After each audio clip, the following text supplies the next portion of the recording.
que sea de su agrado. Se ha transformado en un programa internacional, porque entre nosotros vamos a tener gente de Argentina, de México, de Bolivia, y hoy tenemos un invitado especial, que es un abogado, su apellido es Badalassi, y que nos va a explicar profundamente el tema de la ideología de género desde el punto de vista legal o desde el punto del derecho y las acciones que se pueden realizar en este sentido.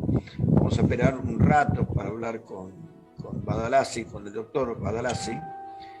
Creo que él me avisó recién que está ingresando, ahí ingresó. Quiero aprovechar para saludar a los que me están acompañando. Nelson, ¿cómo estás? Muy bien, muy buenas tardes, queridos hermanos. La paz del Señor esté con ustedes. Saludos de La Paz, Bolivia. En un ratito va tu editorial, es lo primero que va a ir Nelson, desde La Paz. Doctor Badalassi, ¿cómo estás? ¿Cómo están todos? ¿Cómo estás, Néstor? ¿Todo bien? Perfecto, estamos bien acá, listo a empezar este programa, que hoy me toca a mí, porque el director y el dueño del programa está de conferencias en diferentes lugares, entonces me ha pedido por favor que me haga cargo de llevar adelante. Espero que los que nos escuchen en Bolivia y en cualquier otra parte puedan sentirse cómodos con nosotros en este día. Vamos a empezar directamente con el pensamiento que siempre nos trae los miércoles el doctor Nelson Almazán de La Paz. Adelante, Nelson. Bueno, me escuchan, ¿no?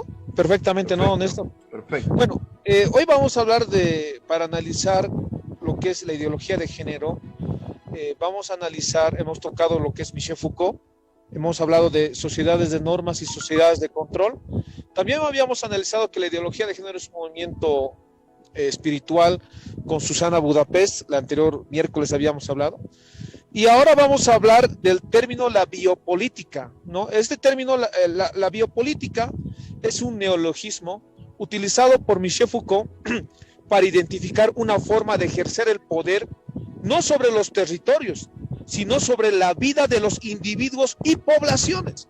Miren lo que estoy tocando esta parte, porque para analizar la ideología de género, esto ya estaba hace mucho tiempo ya trabajado por Michel Foucault. Michel Foucault tiene una tendencia izquierda, ustedes saben, queridos hermanos. Y bueno, ya se empezó a hablar de la biopolítica, y lo vuelvo a repetir, miren lo que dice. El término biopolítica es un neologismo utilizado por Michel Foucault para identificar una forma de ejercer el poder no sobre los territorios, sino sobre la vida de los individuos y poblaciones. La ideología de género, como les decía, queridos hermanos, es, para las personas que nos están oyendo también, es un control de la natalidad, pero Michel Foucault lo llama biopolítica. Este concepto de biopolítica, o esta nueva forma de tener poder sobre la gente, sobre el individuo, sobre la subjetividad en el ámbito filosófico, lo ha trabajado también Giorgio Agamben, Antoni Negri, que también tiene una tendencia de izquierda, y Roberto Esposito. Bueno, este concepto cobró notoriedad a partir de su desarrollo en la obra de Michel Foucault. Por esta razón se suele considerar como responsable de la introducción de neologismo en el mundo académico. Sin embargo, según Roberto Esposito, probablemente el primero en emplear el vocablo fue el filósofo Rudolf Hegel, quien lo acuñó en el término de la geopolítica. ¿A qué quiero llegar? La ideología de género tiene que ver demasiado con lo que es la biopolítica. ¿Por qué? Porque, como les decía, queridos oyentes, en este sentido, es más adelante Michel Foucault, en una conferencia en Brasil en el año 1974, una conferencia, habla de una medicina social latinoamericana. Y esta conferencia titulada, esta conferencia de medicina social latinoamericana ofrecida por la Universidad del Estado de Río de Janeiro, afirmó y señaló así lo siguiente. Michel Foucault señaló: fue en lo biológico, en lo somático y en lo corporal, antes de nada, que invirtió la sociedad él lo llama así, ¿no? La sociedad capitalista, el cuerpo es una realidad biopolítica. La medicina es una estrategia biopolítica. El aborto, por supuesto, estas leyes que tienen una ideología por detrás, por supuesto que es una estrategia biopolítica. Cuando hablamos de, por ejemplo, el control de la natalidad, por supuesto, ¿no? Entonces, esto no es algo ajeno, no es una teoría conspiranoica, como se dice, sino es más bien este término de la biopolítica en Foucault se ha ido viendo, como lo vuelvo a repetir, el cuerpo es una realidad biopolítica. O sea, el poder ya no se ejerce en el territorio, sino en el cuerpo de la persona. Y esto es muy, pero muy preocupante. Con esto termino. El concepto de biopolítica tiene un significado que va paralelo con el biopoder. Este último hace una alusión a un conjunto de estrategias orientadas a relaciones de poder. Bueno, el siguiente miércoles estaremos hablando un poco de, profundizando, si quiere llamárselo así, estos dos conceptos, biopolítica y biopoder, pero lo que más asombra que en 1972 Michel Foucault habló y señaló que el cuerpo es una realidad biopolítica y el poder está en el cuerpo en este tiempo con la ideología de género. Ahí terminaríamos el tema, lo de hoy. Bueno, gracias. Gracias, Nelson Almazán de La Paz. Con nosotros está Elías Badalassi y voy a leer más o menos su currículum. Es abogado, estudió en la UBA, es escritor y conferencista, coautor del libro El Nuevo Genocidio, escritor independiente para editores Microjuris, Thomson Reuters, La Ley y revistas jurídicas varias, negociador y miembro de la Comisión Federal de Abogados Pro Vida, referente de la Seccional Nacional. Años atrás ha sido ganador del concurso de ponencia organizado en el marco del 10º Congreso Nacional de Práctica Profesional de la UBA y finalista del concurso universitario El Acceso a la Justicia, organizado por la Secretaría de Coordinación de Políticas Judiciales, etcétera, etcétera, etcétera. Bueno, Elías Badalassi, para empezar, Elías, nosotros te vamos a hacer preguntas durante todo el programa. O sea, hoy el programa es tuyo, dura 1 hora, lo que se consumió Nelson, pero lo demás es para vos. Primero, el libro, ¿de qué trata? Segunda pregunta, ¿qué pensaste y que nos expliques del nuevo director o el que dirige la educación en Argentina, que tuvo esa acción, ese ministro de Educación que tuvo esa acción de desprecio de la Biblia? Empezamos con esas dos y la tercera es, ¿qué es ideología de género para vos? Después de ahí ya entramos directamente a hacerte preguntas sobre el derecho y el accionar del derecho que vos estás realizando en la República Argentina. Entonces, primero el libro, después lo que hizo el ministro y último una definición de ideología de género. Adelante, Elías. Bien, ¿cómo estás, Néstor? ¿Cómo están todos los demás? Muchas gracias por la invitación y por el lugar. A ver, gracias también por la posibilidad de poder hablar de mis libros. Te cuento que a la fecha tengo escritos publicados dos. Uno es el que se hizo más conocido, que es El Nuevo Genocidio, que es un libro que habla estrictamente respecto del aborto, pero desde una mirada multidisciplinaria. Acá lo hemos escrito en conjunto con un pastor, con una abogada católica, con un psicólogo cristiano y bueno, quien les habla, que soy abogado, escritor, conferencista. El Nuevo Genocidio, la verdad que es un gran libro porque fue escrito incluso antes de que en Argentina se sancione el aborto, así que tiene una mirada pro vida muy fuerte, muy estricta, y la verdad que ha servido para batallar en un montón de oportunidades, tanto la lectura del libro como el conocimiento que se da a través de él lleva a mucha gente a reflexionar. Y si bien vuelvo a insistir, la ley se sancionó en Argentina, este libro cada vez que llega a un nuevo lector genera un impacto en su vida. Y muchos de ellos realmente no estaban tan en contra del aborto, pero después de haberlo leído, después de haberse dado cuenta que realmente es el nuevo genocidio, que ese es el título que le hemos dado al libro y es esa la mirada que le damos al aborto en el mundo, realmente su manera de pensar cambió. Y eso es muy bueno, pero vuelvo a insistir con la cuestión de que el libro está escrito desde 4 miradas. Es una mirada multidisciplinaria en el sentido de que escriben tanto evangélicos como católicos, escribe un psicólogo, que muchas veces la mirada del psicólogo es importante poder tenerla, sobre todo un psicólogo cristiano. Escribe también un pastor, que ya lo he mencionado. Él habla más sobre los consejos matrimoniales, consejos pastorales, consejos de educación a los hijos. Y después, la mirada legal, que somos 2 los abogados que escribimos. Elizabeth Márquez es una de ellas, es la mujer que escribió. Y la verdad que es muy bueno lo que escribió, la mirada que le dio, porque es importante que también una mujer hable de este tema desde la mirada provida. Y en lo que yo me basé, en los capítulos que me tocaron escribir a mí, de ese libro, ahí tenemos los primeros 2 capítulos del libro, los escribí yo. Uno se llama La inseguridad latinoamericana, que es donde yo demuestro cómo nos están manipulando por medio del miedo, cómo generan inseguridad en las personas y es un medio más de control poblacional.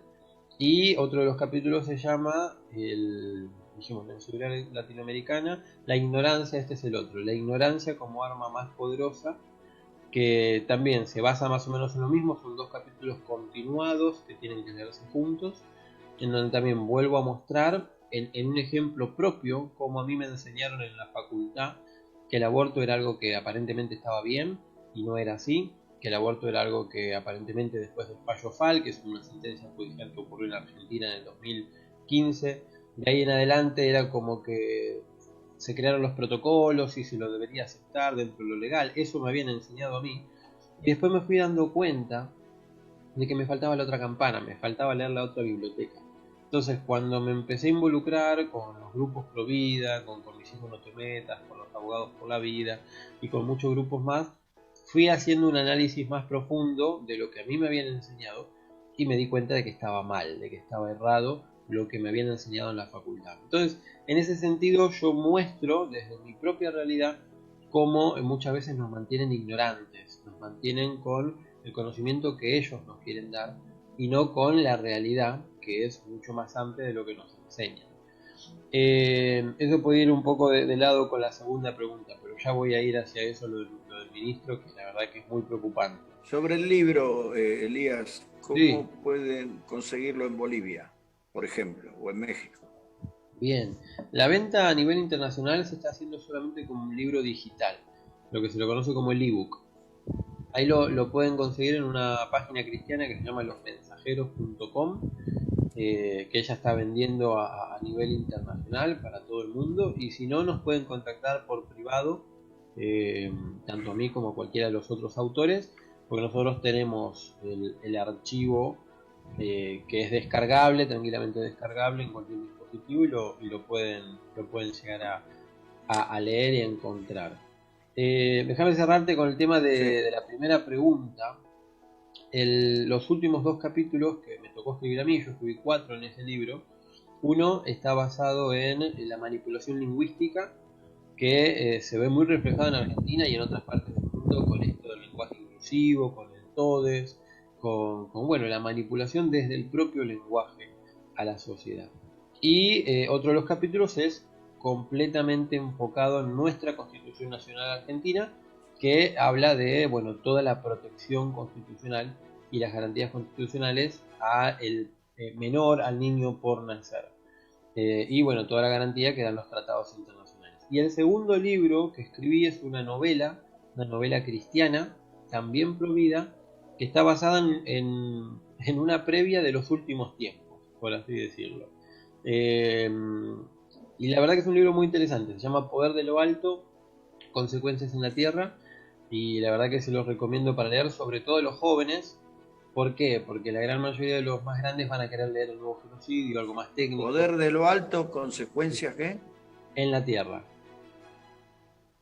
Esa es una novela cristiana que habla, bueno, de los tiempos finales, habla de persecución a los cristianos, persecución a la iglesia, habla de un nuevo orden mundial establecido ya, así que bueno, si bien se escribe como novela, es algo que tranquilamente puede pasar, así que es muy bueno que los jóvenes lo lean y que recapaciten, que se fijen a ver si pueden cambiar un posible futuro.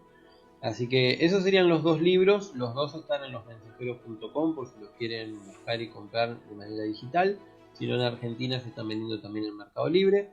Y la versión digital también está en Mercado Libre para todo el mundo, así que eso, si lo quieren buscar también lo van a poder encontrar. Respecto a la segunda pregunta, la verdad que es deplorable. La verdad que es deplorable porque nosotros tenemos que entender cómo viene la Contales mano. más o menos lo que pasó, porque como hay gente Bien. de otros países. Bien, bien, perfecto. A ver, ¿qué es lo que ocurrió? Hubo elecciones hace muy poquitito. El pueblo le demostró al gobierno de turno que estaba cansado de cómo el gobierno estaba manejando las cosas y hubo gran repercusión. Hubo una lucha, una puja interna entre el presidente y la vicepresidente, que a mi criterio tiene mayor valor hoy en día que el presidente en Argentina, y tras ello hubo muchas renuncias de ministros. La gran mayoría de esos ministros eran todos militantes, digamos, de la vicepresidenta. Bueno, esa desestabilización interna que tuvo la política argentina hace muy poquito llevó a que tengan que convocar y designar nuevos ministros y un nuevo jefe de gabinete. La verdad que los ministros que designaron son todos uno peor que otro. O sea, todos los que vienen ahora son políticamente muy cuestionables. Muy cuestionables. Y dentro de ellos, del que menos se conocía en cierta forma, es el nuevo ministro de Educación, que es un profesor de gimnasia, que uno esperaba algo totalmente distinto. ¿Cuál fue el gesto? Que es lo que todos cuestionamos. Él al momento de jurar, en la jura, según nuestras normas, se tiene que jurar por la Biblia y por la Constitución. ¿Qué es lo que él hizo? Corrió la Biblia, la sacó del lugar. Al momento de jurar, al acercarse a la mesa, dejó solamente la Constitución. Ese es un gesto deplorable. Eso es una cosa que uno se tiene que poner a pensar de si él va a ser el referente principal de nuestro país en cuanto a educación. Porque lo que él baje, esa línea, esa bajada que él envía a todos los colegios del país, va a ser lo que le enseñen a nuestros hijos, a los nietos para los que son más grandes, a nuestros hermanos para los que son más chicos. Realmente es muy preocupante, lo vuelvo a decir, todos los ministros nuevos que han sido designados son uno peor que otro. Pero la verdad de que quien menos esperaba en cierta forma vino a llamar mucho más la atención que los demás porque despreció la Biblia directamente. Y hay una mención que es necesaria hacerla también, porque ¿por qué lo cuestionamos? También porque nuestra Constitución Nacional en su preámbulo, o sea, previo al dictado de los artículos principales de la Constitución, en su preámbulo, en la idea de base para nuestra nación, dice que debemos invocar la protección de Dios como fuente de toda razón y justicia. Entonces, en ese sentido, quitar la Biblia, primero es hacer una jura a medias. Porque, vuelvo a decir, la normativa de Argentina es así. Algunos pueden cuestionar si se jura, si no se jura, pero la normativa en Argentina para el político es así. Se jura por la Constitución y por la Biblia. Quitar la Biblia de por medio, primero es vulnerar la normativa, o sea, ya arrancamos mal. Un político que arranca directamente desconociendo la normativa argentina. Pero segundo, es un acto pero totalmente de imprudencia. Y es un acto de rebelión, a mi modo de ver, demostrar de que bueno, vamos a ir por todo, incluyendo por aquellos que creen de que este libro es sagrado. Así que esa es mi mirada, mi opinión respecto de la segunda pregunta. Y contestando a la tercera, ¿qué es la ideología de género? Bueno, un poco en este editorial que hicieron antes, que hizo Nelson, si no me equivoco, ha hecho mención de eso. Yo creo que también es una pata más dentro del control mundial, del control de población. La ideología de género es de por sí, por su propia definición, una ideología, o sea, es algo que está basado en simplemente ideas de un grupo de gente, que no es un fundamento ni siquiera bíblico o científico. Es simplemente un conjunto de ideas falaces en su gran mayoría, que están enfocadas en el punto de vista del género de la persona. Así que eso es lo primero para decir. Lo segundo para decir, hay que diferenciarla, aunque en Argentina se está usando muy mal, y yo creo que alrededor del mundo también, con lo que es la perspectiva de género. Hay que diferenciarla, pero igualmente se está usando mal. La perspectiva de género se usó en su momento para hablar de la violencia contra la mujer y de otras situaciones más, aunque de la propia definición, perspectiva es algo distinto. ¿Qué es perspectiva? Es yo estoy mirando toda una realidad y mis ojos pueden llegar a percibir algo que está alrededor, que no le estoy prestando atención, pero que mis ojos en perspectiva lo pueden llegar a ver. Ahora, eso reflejado a la cuestión de género se trastocó, se desdibujó, se desmoralizó, y realmente es algo que está preocupando demasiado. Le aviso a Nelson que tiene el micrófono prendido, no sé si quiere decir algo, porque se le está escuchando cada vez que pasa viento. Ahí está. Pensé que iba a preguntar algo. Respecto a la ideología de género, eso es lo que hay que tener en cuenta. Algo como para dar una idea en relación a esto y cómo ha traído un perjuicio tanto a hombres como a mujeres, es que lo que apunta es a comprender a la persona dentro de la autopercepción que uno quiera tener. Y eso es muy peligroso, porque hoy en día está enfocada en el género, o sea que cada una de las personas decida qué género quiere tener. Primero ya estamos deformando la concepción originaria de lo que es el sexo, el masculino y el femenino. Ahora no, ahora estamos hablando ya no de varón o de mujer, de macho o de hembra, estamos hablando directamente de un género que puede ser fluido, un género de que cada uno puede elegir el que quiere tener, y que no importa cómo nació, sino de que hay que dejar de que cada uno decida dentro de su concepción.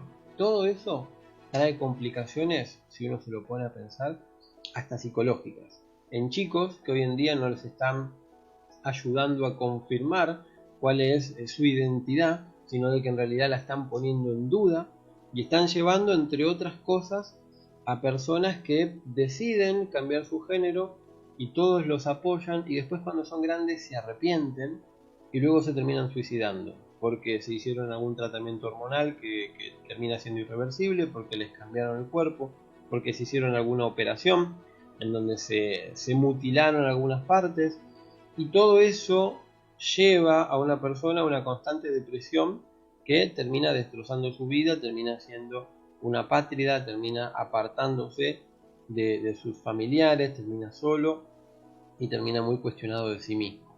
Entonces, todo eso en sí es lo que genera la ideología de género, y vuelvo a decir que es peligroso. Van a empezar a venir, ya hay casos aislados alrededor del mundo, no gente que diga yo me siento mujer, sino gente que diga yo me siento una niña de 6 años.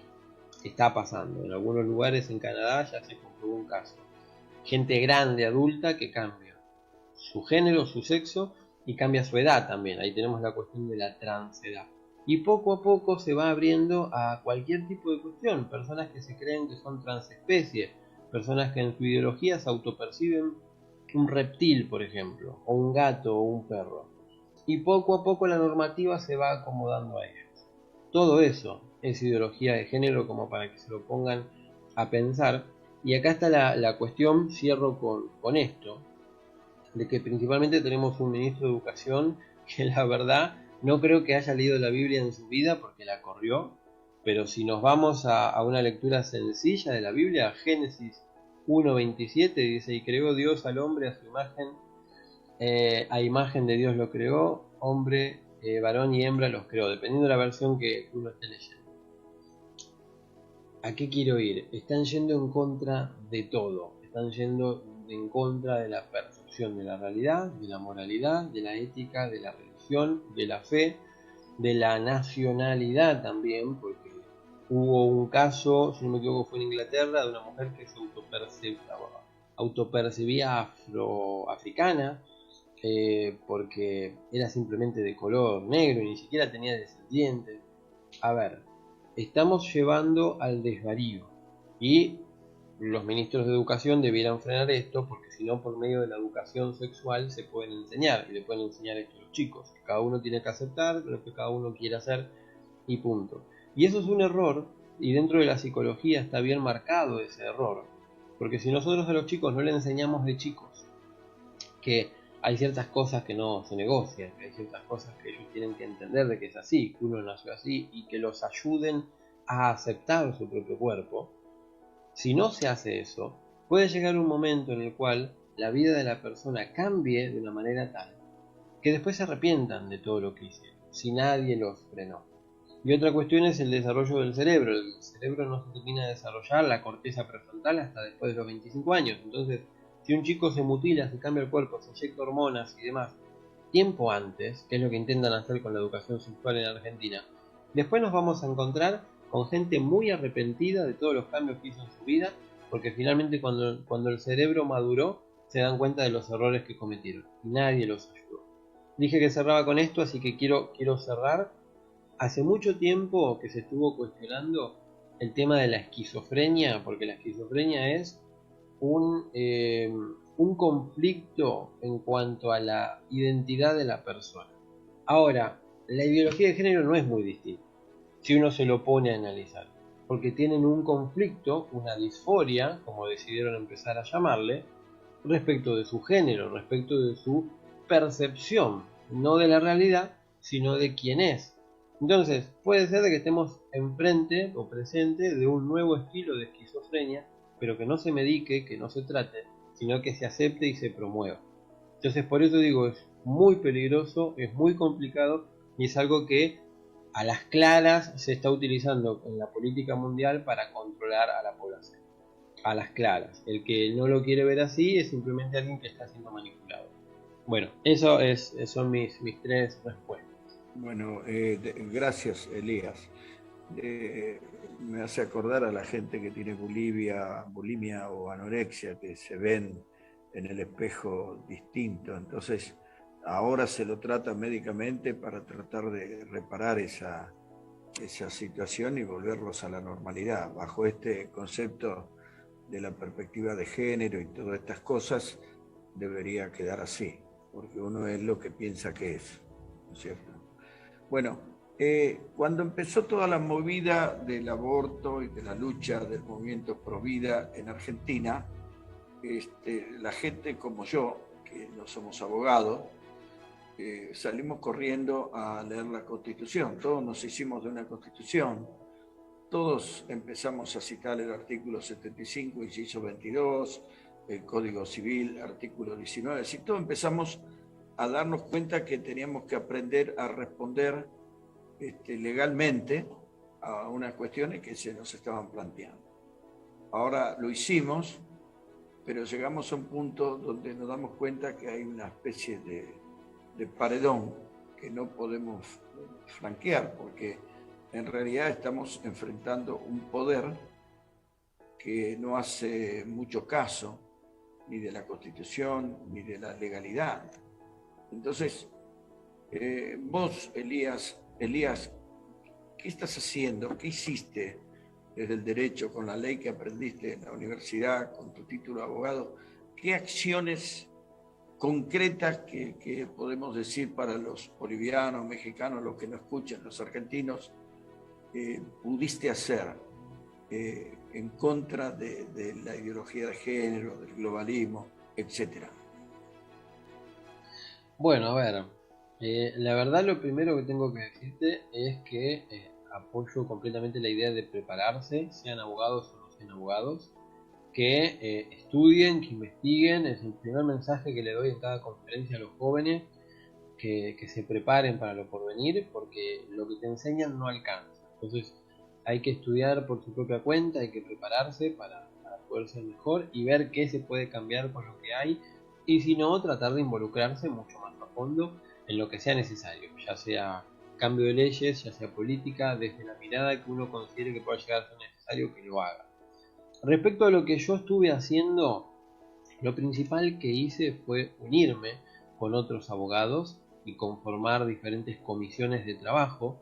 Una fue la que yo durante muy buen tiempo estuve liderando, que es la Comisión Federal de Abogados Pro Vida, en donde recuerdo, bueno, nosotros creo que nos conocimos ahí porque hemos tenido una reunión, una charla con la gente de Con mis hijos no te metas, para ver qué herramientas, qué estrategias llevar a cabo, el tema docentes, el tema padres. Recuerdo eso. Y después lo que hice también es unirme a otro tipo de asociaciones como Abogados por la Vida, como mucho más adelante, bueno, he tenido algún tipo de contacto cercano con Abogados por la Verdad, que hoy están muy involucrados en otro tipo de cuestión, que es el tema vacunas y demás. Pero lo principal es poder acercarse a personas que también estén luchando por lo tuyo y trabajar juntos. Acá no sirve ser un caudillo y estar simplemente alejado de la realidad, creyendo que uno sabe absolutamente todo, porque no alcanza. Si uno se puede analizar lo que uno ha trabajado o lo que uno ha estudiado, no siempre es suficiente para poder enfrentar estas realidades. Y además, una cuestión más para tenerlo en cuenta: a la hora de hacer juicios siempre hay gastos, a la hora de hacer juicios siempre hay riesgos, entonces tampoco conviene lanzarse completamente solo a hacer las denuncias. Ahora, en fin, una vez que hemos encontrado un buen equipo, un equipo de trabajo, una comisión en donde varios abogados te apoyan, alguno hace la denuncia, el otro te patrocina, otro te defiende, otro después se suma y se adhiere y demás, gracias a eso hemos podido denunciar, por ejemplo, a un gobernador, hemos pedido juicio político de destitución a algunos políticos, hemos hecho denuncias a abortistas que se presentaban en las redes diciendo, por ejemplo, que iban a quemar el Congreso si no salía la ley. Hemos hecho, bueno, varias denuncias penales, hemos hecho diferentes presentaciones ante el Congreso de la Nación, hemos pedido reuniones con los congresistas, con los diputados y senadores nacionales para poder plantearles la realidad del asunto y ofrecerles asesoramiento respecto de la normativa. Hemos tenido contactos con asesores de políticos también para mostrarles cuál era la realidad de lo que estaba pasando. Y particularmente algo que hemos hecho desde la comisión con respaldo de Abogados por la Vida y de Derecho UBA por la Vida, que fue un grupo que se gestó en su momento de diferentes recibidos y estudiantes de la UBA que eran pro vida. Lo que hicimos fue denunciar a una jueza que comenzó a dictar sentencias en lenguaje inclusivo. Entonces, dentro de todas esas cosas es lo que fuimos armando. Por mi parte, porque yo siempre me he destacado más en la redacción que en otro tipo de cuestión, más allá de que doy conferencias, doy charlas, doy entrevistas, mi fuerte es la redacción. Por eso escribí 2 libros y estoy colaborando con un tercer libro, junto con el abogado de Leandro Rodríguez Lastra, que él va a sacar su segundo libro también. Yo estoy escribiendo un capítulo para él. Dentro de ello, lo que sí pude ayudar, y creo que bastante, es poder hacer objeciones de conciencia, poder hacer redacciones de objeciones de conciencia para médicos, para que presenten y no practiquen abortos, objeciones de conciencia para docentes, para que no enseñen la ESI o no la enseñen con perspectiva o ideología de género. Y también he hecho objeciones de conciencia cuando salió la ley Micaela, que es una ley que obliga a los trabajadores del Estado a capacitarse, a mi modo de ver es a adoctrinarse en violencia de género, que no está enfocada en la mirada de violencia contra la mujer, sino que está enfocada en transexualidad, en darle lugar a diferentes trabajadores que hayan decidido autopercibirse con un género distinto, y eso les da prioridad a la hora de conseguir un trabajo por encima de la gente idónea. Así que bueno, todo eso se está enseñando y bueno, la objeción de conciencia de la ley Micaela ha sido algo muy útil. Y por último, lo que he redactado mucho y ahí asesorado bastante es las notas para que presenten los padres en los colegios y digan: yo no autorizo que le enseñen a mi hijo tal cuestión, no autorizo que le enseñen que el aborto es un derecho, no autorizo que le enseñen el tema de las enseñanzas de educación sexual que sean inmorales a mi modo de ver, no autorizo que se les enseñe sobre algo distinto que no se me haya preguntado tampoco. Entonces todas esas notas han sido muy útiles, han recorrido el país. Hace poquito me visitó un agente de Chaco y me trajo una nota para revisar y resulta que era una nota mía. Así que me di cuenta que realmente estuvo circulando y ha sido de gran bendición para muchas personas. Le ha dado tranquilidad porque después de esa nota te convoca el director, te convoca el rector, vas a la escuela, vas con los padres a hablar y mayormente se arreglan las cosas. Pero es necesidad de que la persona se involucre, o sea, que los padres se involucren, que los chicos se involucren, que los docentes cristianos se involucren, que los médicos moralistas se involucren. Si no se involucran, la verdad es que mucho no podemos hacer. Pero bueno, eso es más o menos lo que te puedo contar, sin entrar en detalle ninguno, pero contándote más o menos lo que estuvimos haciendo en estos años. Bueno, estamos en el programa Línea Abierta de Julio Acosta, que está de conferencias por el interior del país y que nos ha delegado a nosotros que nos hagamos cargo del programa. En ese sentido y en esa línea quiero abrir para que todos mis compañeros, Nelson, no sé si Luis si está o también si Jerónimo se anima a hacerle alguna pregunta al doctor Badalassi, es momento. Badalassi yo lo conozco, es un luchador, es un guerrero del tema de los valores, por lo tanto estamos hablando no solamente con un técnico del derecho, un teórico del derecho, sino con un soldado de la vida, así que pueden preguntarle lo que quieran sobre el tema de la problemática. Yo sé que la ley en Bolivia es diferente, en México es diferente, pero pueden preguntarle. Y me gustaría saber, Elías, ¿y alguna causa prosperó? ¿Cómo está eso? Y después pregunten todos ustedes lo que quieran. Bien, bueno, gracias por consultarlo. Mirá, las causas que prosperaron fueron las que estuvieron involucradas con jueces justos. Y eso es bastante raro de ver en nuestro país porque la verdad que la política y sobre todo este gobierno de turno ha presionado mucho para que la justicia no intervenga. Ha presionado mucho para que los jueces tengan miedo de ponerse en contra de lo que el gobierno diga. Esto por muchas razones. Muchas de ellas involucran actualmente a la vicepresidenta, que es Cristina Fernández de Kirchner. Pero esa es la cuestión que ocurre en Argentina. O sea, han prosperado las causas que justo nos hemos encontrado con un juez que realmente conocía el derecho y que lo quería implementar. Un juez justo, lo que pudiéramos decir de esa manera.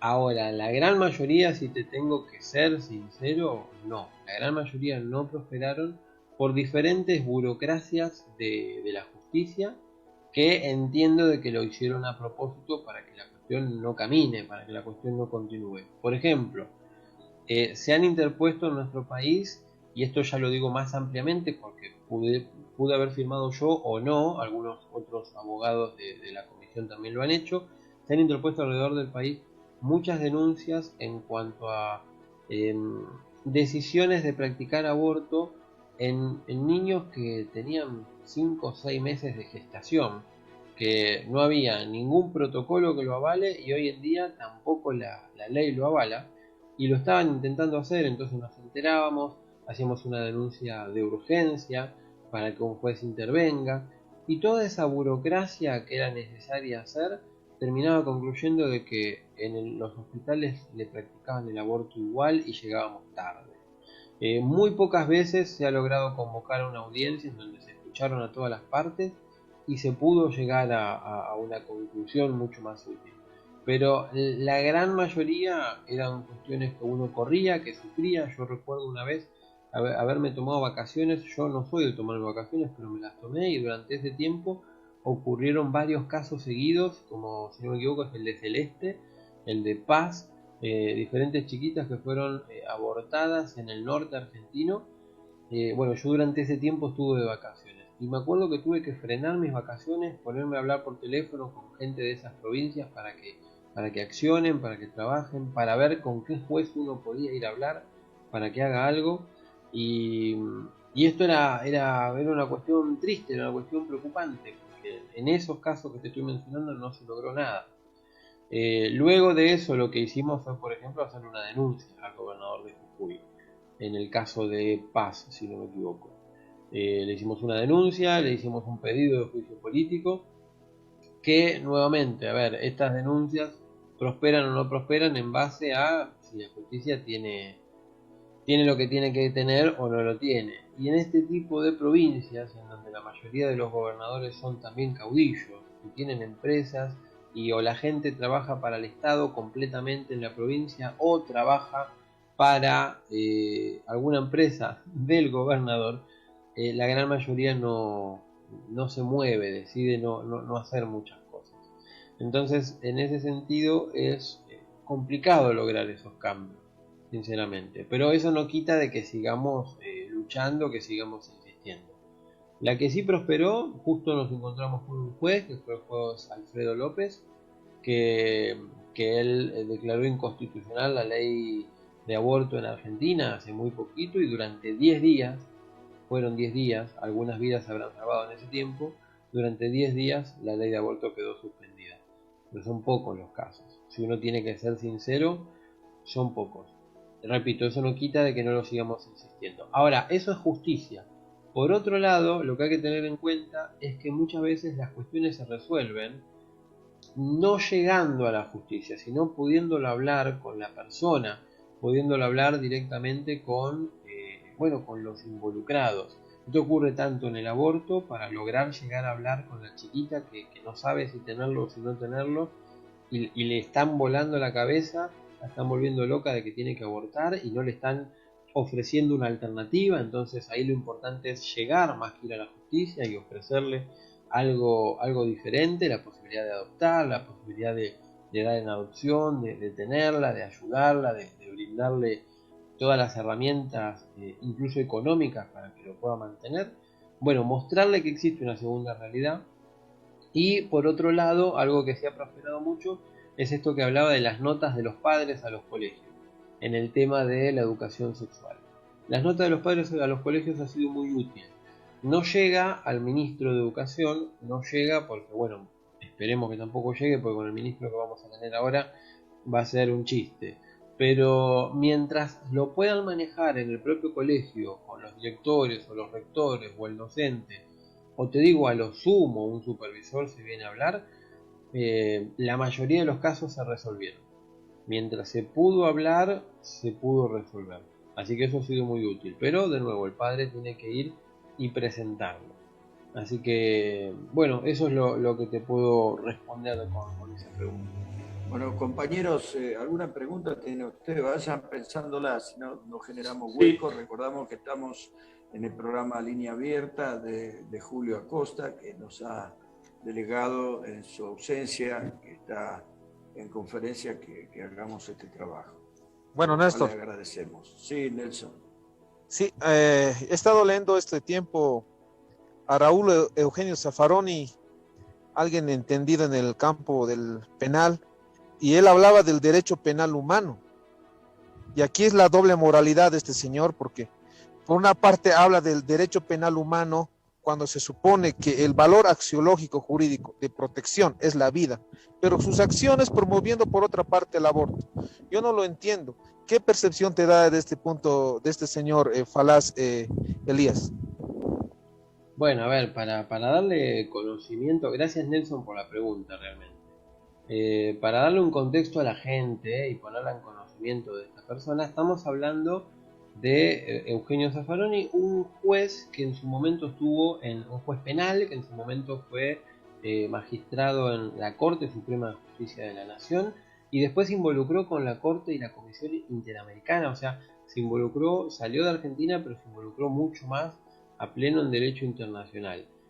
¿Quién fue o quién es Eugenio Zaffaroni? Bueno, fue el gran precursor del garantismo en el derecho penal en Argentina. ¿Qué es el garantismo? Es una estrategia utilizada por los abogados penalistas para hacer creer en cierta forma de que su representado es inocente. Es esta cuestión vinculada con que hasta que no se demuestre lo contrario es inocente. Y ese garantismo, amparado y apoyado y avalado por Eugenio Zaffaroni, ha llevado que, por ejemplo, a violadores lo hayan dejado suelto hasta que no se logre comprobar fehacientemente que él fue, a asesinos, a diferentes personas hoy en día, a políticos corruptos, hasta que no se logre comprobar fehacientemente por el modo de enseñar de Eugenio Zaffaroni con el garantismo, ha llevado a esta cuestión. Ahora, lo que vos hacías mención respecto a esta doble moralidad en estas cuestiones, la verdad que es algo nuevamente deplorable. A ver, a Eugenio Zaffaroni como a otros jueces se les han encontrado diferentes cosas sucias y cosas raras alrededor de su vida, así que esa doble moralidad no sorprende. Pero lo que sí sorprende es cuando no conocen el derecho, que son jueces de alto cargo, de alto grado, son magistrados, son jueces camaristas o directamente de la corte. Son personas que debieran conocer muchísimo más, no solo la Constitución Nacional, sino los tratados internacionales. Uno de ellos, de los tratados internacionales que te quiero hacer mención, es el Pacto de San José de Costa Rica, que es conocido como la Convención Americana de Derechos Humanos. Nada más que se dictó, el pacto fue firmado en San José, que es una ciudad de Costa Rica, y se lo conoce de esa forma. Ahora, el Pacto de San José de Costa Rica, al leer el artículo 4, en particular el artículo 1, pero todo el artículo 4, nos hace ver de que, por ejemplo, no está habilitado dentro de los países que ratificaron este pacto el tema de el derecho a matar a otra persona, lo que en algunos países se le llama la pena de muerte. Y dentro de esa pena de muerte, lo que habla en particular respecto a lo que a nosotros nos interesa, que es al respecto del aborto, es que no se lo puede eliminar a esa vida bajo ningún punto de vista, y lo hace con una mención que es bastante interesante, porque lo que dice, y esto lo voy a decir textual, lo que dice el texto, es que nadie puede ser privado de la vida arbitrariamente. Repito, esto lo dice el artículo 4.1 de la Convención Americana sobre Derechos Humanos, también conocida como Pacto de San José de Costa Rica, más conocido como Pacto de San José. El artículo 4.1 dice dentro de eso esta frase: nadie puede ser privado de la vida arbitrariamente. Bueno, lo primero que hay que abrir a debate es qué es arbitrario, qué sería algo arbitrario. Bueno, si hacemos el análisis y nos ponemos a pensar, si una persona no le deja al papá, por ejemplo, al progenitor varón, tomar la decisión sobre la vida o la muerte de su hijo, y escucha solamente a la mamá, a la mujer que lo quiere abortar, posiblemente eso sea una decisión arbitraria. Si no queremos escuchar la voz del médico que dice la verdad es que este feto es viable, no conviene abortarlo porque la verdad que va a tener una sobrevida, va a sufrir y sería mejor llegar al embarazo a término, aunque sea programar un parto prematuro y que después se lo dejen en incubadora y se llame a adopción. Si no se escucha ni la mirada del padre, si no se escucha ni la mirada del médico, si no se escucha a la familia, que muchas veces los padres, los abuelos lo quieren tener, si no se escucha a nadie, seguramente esa decisión de quitar la vida sea arbitraria. Si no se escucha ni siquiera, o si no le permite darle lugar, y acá por eso digo el tema de la pena de muerte también, si no se le da lugar a la persona a quien se le va a quitar la vida, que se defienda, que tenga un juicio justo, que en cierta forma se exprese, bueno, realmente entonces esa vida va a ser privada de manera arbitraria. Como los niños por nacer no se pueden defender por sí mismos, es necesario que alguien los represente. Y ahí tenemos la voz del médico, la voz del padre, la voz de los abuelos. No se puede simplemente basar en la opinión de una persona que está traumatizada porque seguramente fue abusada o porque la convencieron de que es lo mejor que puede llegar a ser o porque se le va a arruinar su trabajo, sus proyectos o lo que sea. No podemos dejar en la decisión de una persona que está en ese estado la privación de una vida, el eliminar una vida. Entonces, en ese sentido, a lo que voy, a lo que apunto, es que lo más triste en esta doble moral de la mayoría de los jueces es que o no conocen el derecho, o no lo analizan en profundidad, o no les interesa, o tienen intereses mayores a la hora de avalar una cosa así Por ejemplo, el garantismo absoluto, que el violador pueda estar libre, pero otra cosa no. El producto de la violación, ese niño que se está gestando, bueno, que sea el culpable, a él sí. Que pague la culpa de lo que hizo su padre violador. A él sí, matémoslo. No puede ocurrir eso, sinceramente. Y ni siquiera los tratados internacionales lo avalan. Vuelvo a invitar a la gente, busquen en Google, lo van a encontrar fácil, artículo 4.1 del Pacto de San José de Costa Rica y se van a dar cuenta de lo que estoy diciendo. Así que bueno, gracias Nelson por la pregunta, espero que haya sido clara. Bueno, seguimos en el programa Línea Abierta de Julio Acosta. ¿Alguna pregunta más tienen por ahí que hacerle a Elías Badalassi? Bueno, Néstor. ¿quién? A ver, Jerónimo. Jerónimo. Sí, buenas tardes, doctor. Una pregunta, vos decías recién que la gran problemática acá en Argentina son los jueces corruptos, ¿no? Entonces, quería preguntarte más una reflexión.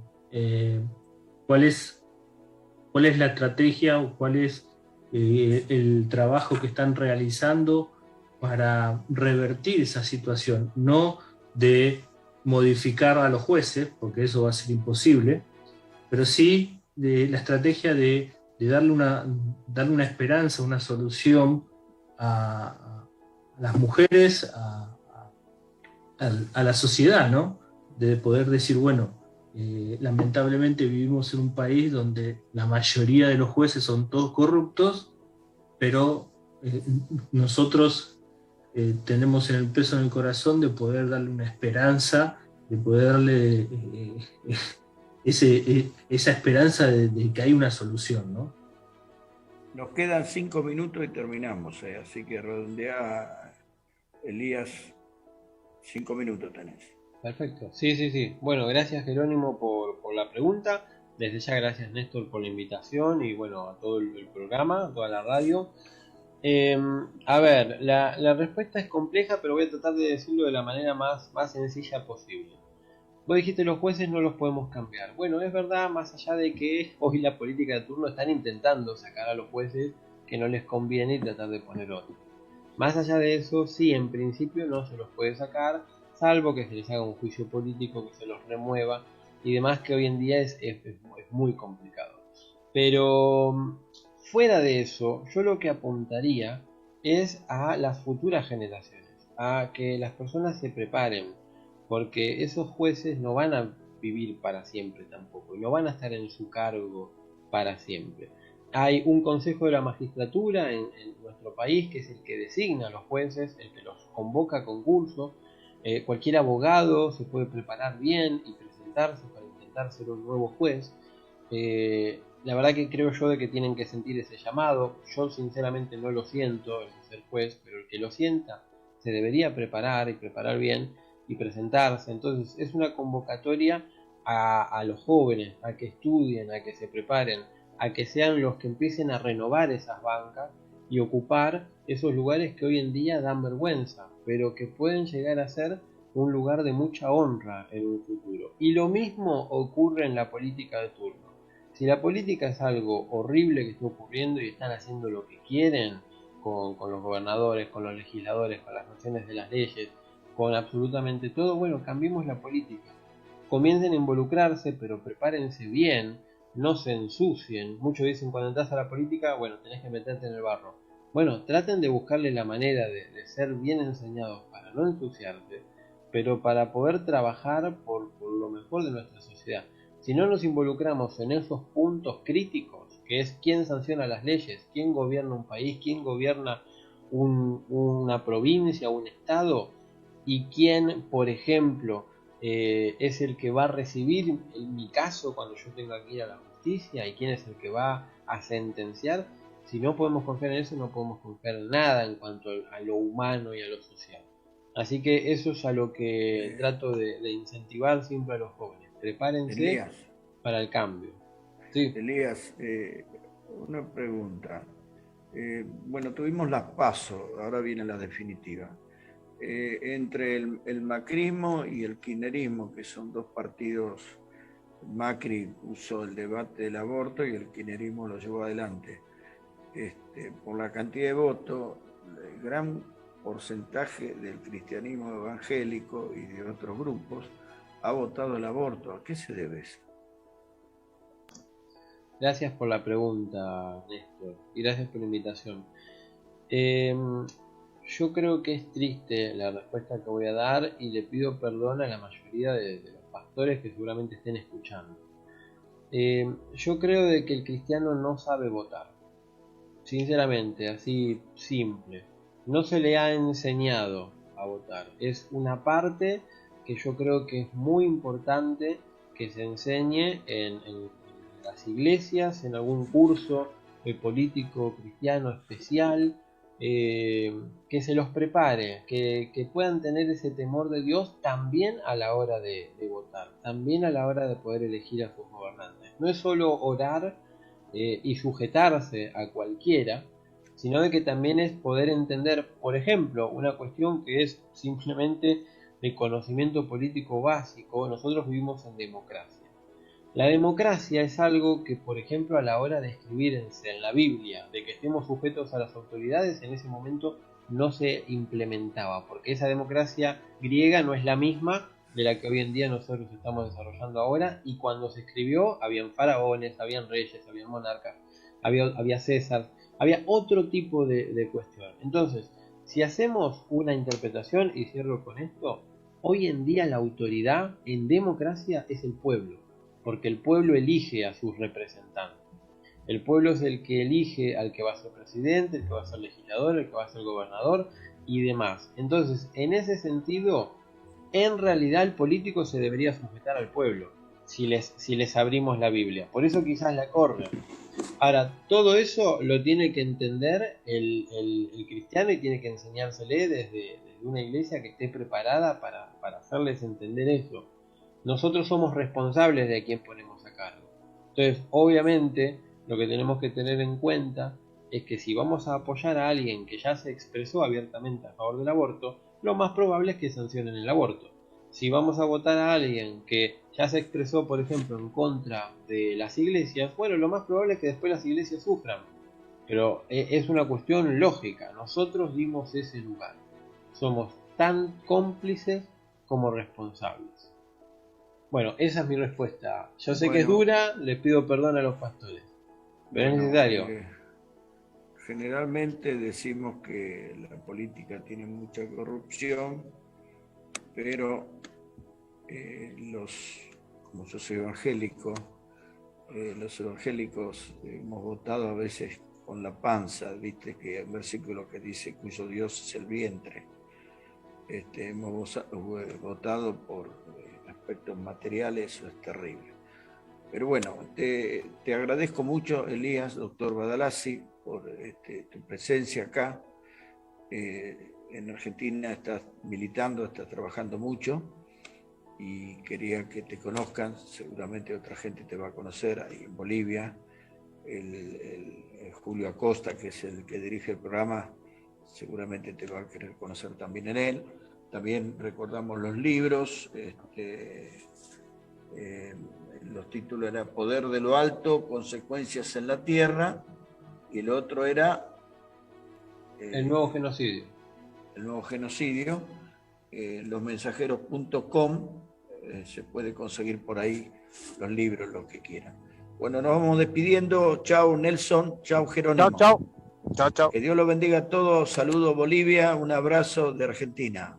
Hasta luego. Chao. Chao. Gracias por todo. Esto fue Línea Abierta con el pastor Julio Acosta. Gracias por sintonizar Radio Melodía 102.1.